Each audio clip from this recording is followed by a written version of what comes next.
เอากล้วยมาตอนมาพี่น้องน้ำเตา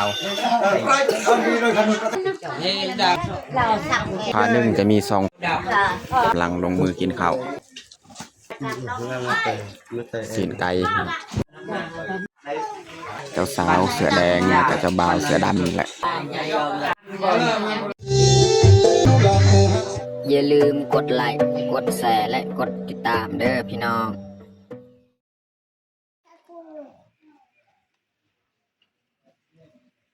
ครับสบายดีแล้วก็สวัสดีเบิร์ดสู่ครูสู่คนยินดีต้อนรับเข้าสู่สองบ่าวยืงเนาะแล้วก็สำหรับมื้อนี้แม่นคอยสิพาลูกพาเมียเข้าไปร่วมหางานบุญหรือว่างานกินดองแหละอยู่บ้านน้องเยงแต่ว่าบ่แม่นเฮาสิเข้าเพื่อนน้องเยงเพื่อนของคนอื่นแต่ว่าหมู่บ้านอยู่บ้านน้องเยงฮั่นเนาะเฮาสิไปร่วมงานกินดองเนาะเฮาก็ไปเบิดเลยน้องแพงน้องทอยเมียไปเบิดทุกคนเลยเนาะไม่แต่ทุกคนติดตามเบิ่งตามทางเขาก็สิถ่ายสำใดสำนึงเพราะว่ามันยากเนาะเวลาถ่ายเวลาไปทางก็ยากแล้วก็ฮอดบ้านเขาเจ้าหั่นบ่ยิงสิถ่ายทุกคนเบิ่งชมเนาะว่าเป็นจังไดบรรยากาศอยู่บ้านเขาเจ้านะโอเคไม่แต่ทุกคนติดตามเบิ่งติดตามชมแบบยาวๆเลยตอนนี้ก็เมียกำลังเตรียมเครื่องยัดใส่กระทงน้องแพงน้องพลอยก็ไปนำ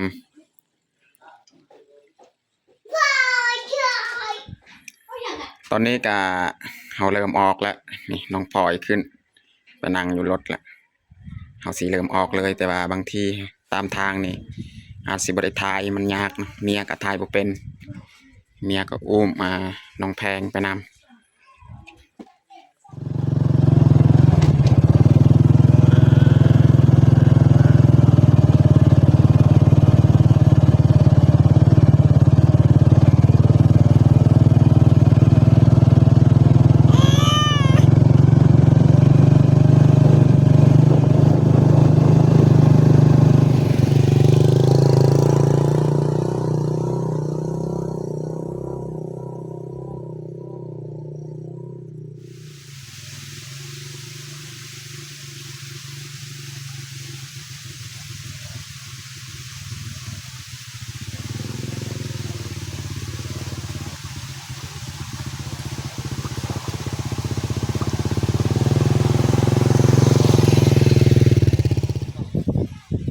ตอนนี้เฮากามาฮอด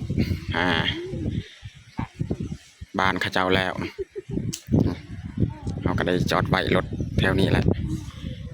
ก็คือบ้านข้าเจ้าในทางพุทธเนาะเฮาต้องได้ข้ามครัวอีกพูนพี่น้องฝากเบิ่งนั่นเนาะบ้านข้าเจ้าเฮาได้ย่างลงข้ามครัวอูอยู่หั่นเนาะบัดสำนี้แหละทีมงานแต่บ้านเฮามาตอนนี้เฮากาย่างลงทีมงานเฮากำลังย่างลงหอดครัวคุณยุลุกครัวอูนี่จุน้องๆนี่ขึ้นอูแล้วขึ้นครัวแล้วโอ้ยเนาะ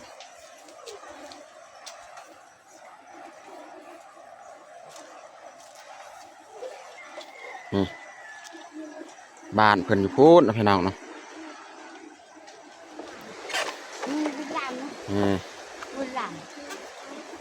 ทีมงานเฮา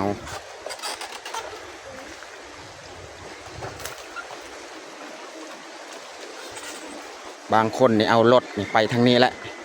ข้ามไปบ้านนั่นเนี่ยต้องได้เอารถไปทางนี้แต่ว่าเบายิงในบกล้าเอาไปทางนี้เนาะ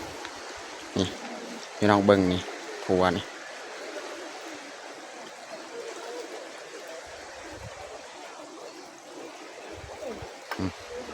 น้องพลอยกับเมียกำลังยางมา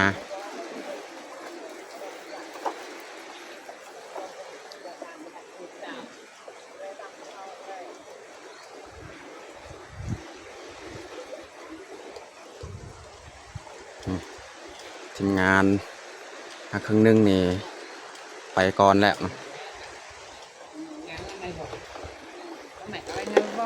แส xe là gì cả nó thật พอเท่าเจียน้องพลอย Aku lang lebih baik. Minang raam.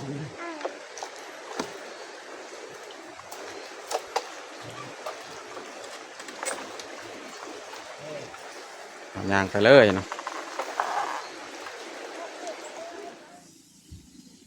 ตอนนี้เขากำลังย่างเข้าบ้านเลย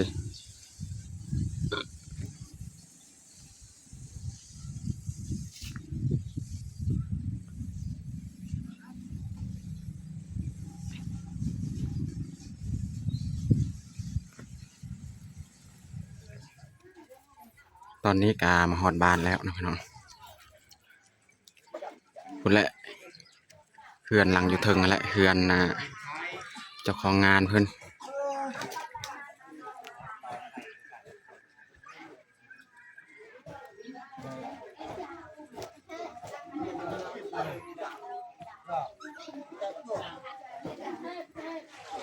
ทีมงานเฮาแมนขึ้นอยู่เทิงเฮือนเบิดนะ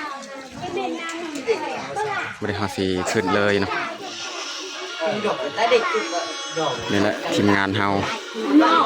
นั่งพักผ่อนเพิ่นเอากล้วยมาตอนให้จุน้องๆได้กิน chào vâng กล้วยน้ำว้า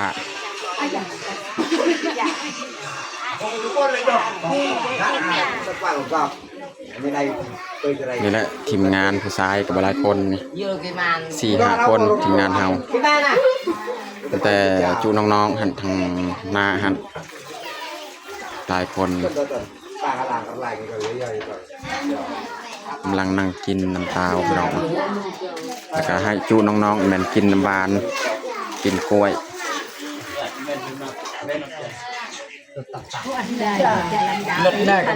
นี่แหละ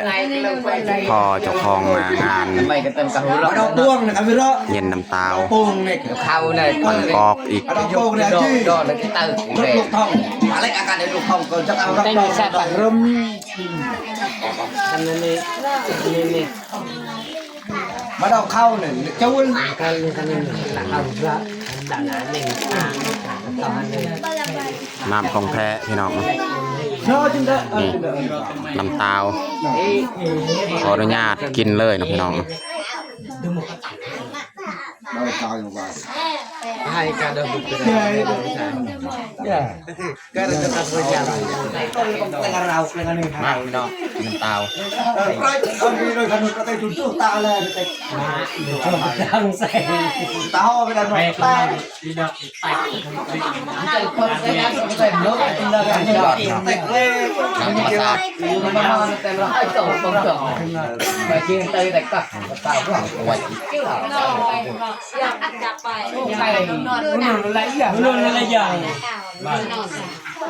đọc răng chưa không chạm อันนี้ก็แม่น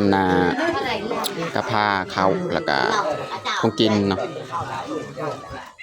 แต่ว่าทีมงานเฮายังบ่ทันได้จัดแต่งผ้าเขาเนาะ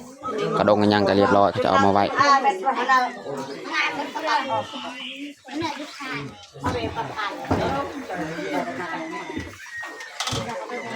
ตอนนี้ก็จะกำลังแต่งผ้าเขาผ้าน้ำนะพี่น้อง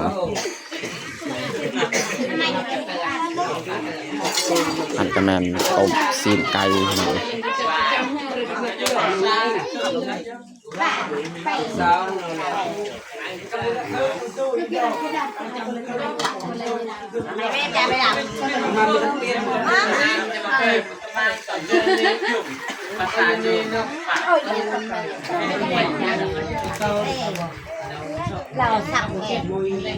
เอากับมือเลยพี่น้องจะง่ายกว่า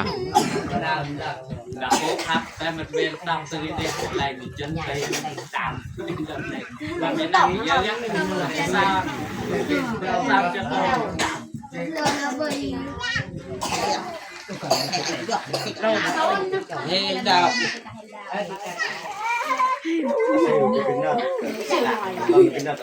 Con đã bơi trà thì là được đây.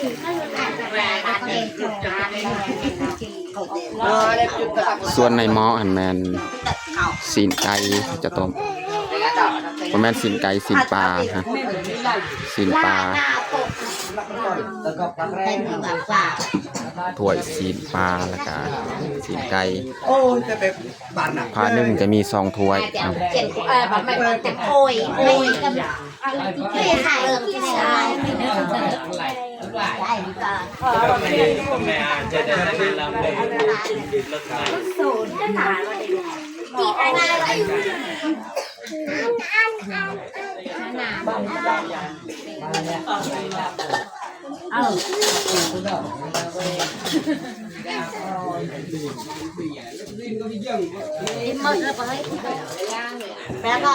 ตอนนี้ก็เรียบร้อยเพิ่นจัดข้าวพาน้ำเนาะแต่สิเตรียมลงมือกินข้าวเลย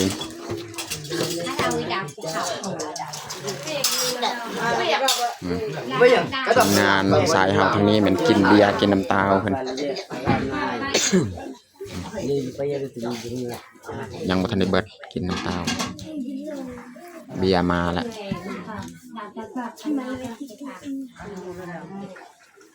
ตอนนี้ก็ทีมงานเฮากำลังลงมือกินข้าวจ้าโตไปเย่ดัง ล่ามือ năm một cái thì không trong đó mình cho bạn được chia không trả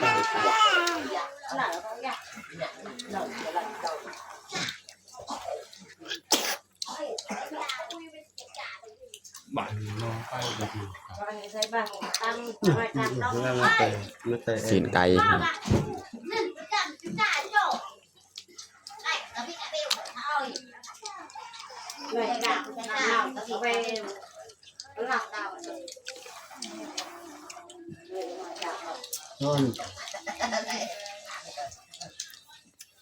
nâu trà để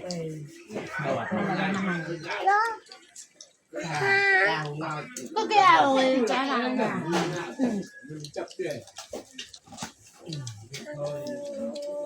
cả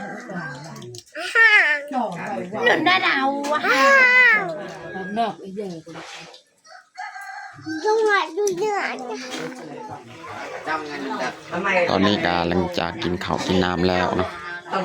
เราก็จะได้เว้าเวียกระหว่างครูบ่าวสาวจะมีเสื้อผ้าเขาจะเอาไว้มีน้ำบานน้ำส้มในกระสอบหันเขาจะเอาไว้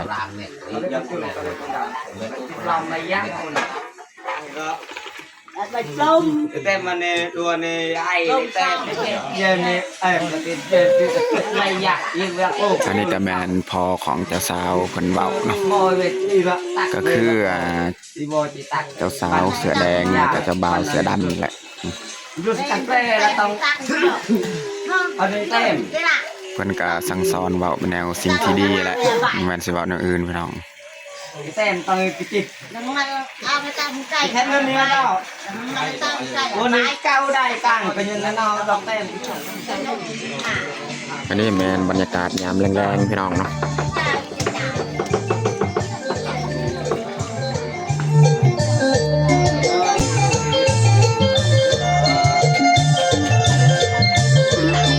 พอดีทีมงานเฮา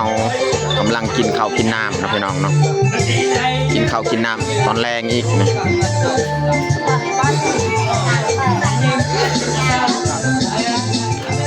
นั่งเอ้ยบอกให้นั่งเป็นหอยเสียวมาเป็นใหญ่ทำเอ้ยสาวนางเคยไฟฝันอยากได้นะสาวนางเลือเทวดามาเกิดกำเนิดจังงานเด่นคำเอ้ยเคยนอนเคยนอนอะไรไตมีไปเที่ยวเจ้าบ่ทันลาเอ้ย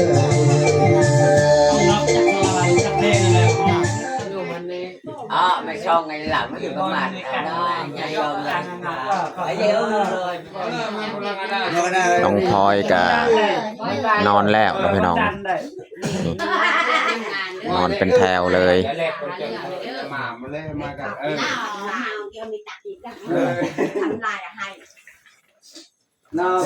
ฝากตรงนี้นี่กำลังกินเบียร์พี่น้อง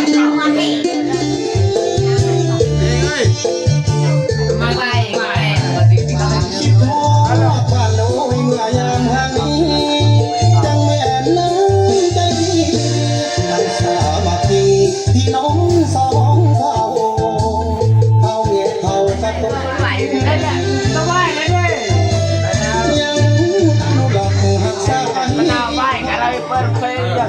ไม่อยากบอรู้ล่ะไม่ได้ไม่ได้หลาย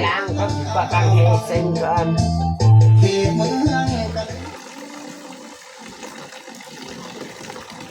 ตอนนี้ก็แมนเสามือไม้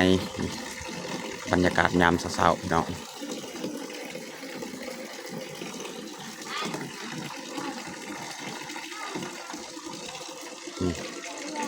หอบบ้าน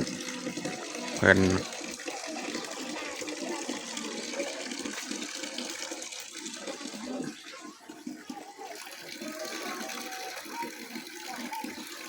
ทีมงานของเฮากะสวยหน้าสวยตาเรียบร้อยแล้วบริท้ายสวงเขาเจ้าสวยหน้าอยู่นี่แหละบอลสวยหน้าเมื่อกี้ตอนนี้กะมานั่งลื่นอยู่กำลังเฮือนเลย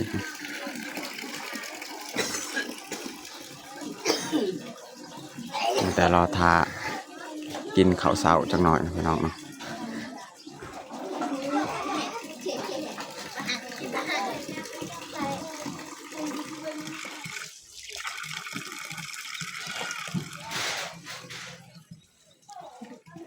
ข้างๆเฮือนเจ้านี่มีสวนผักนานผัก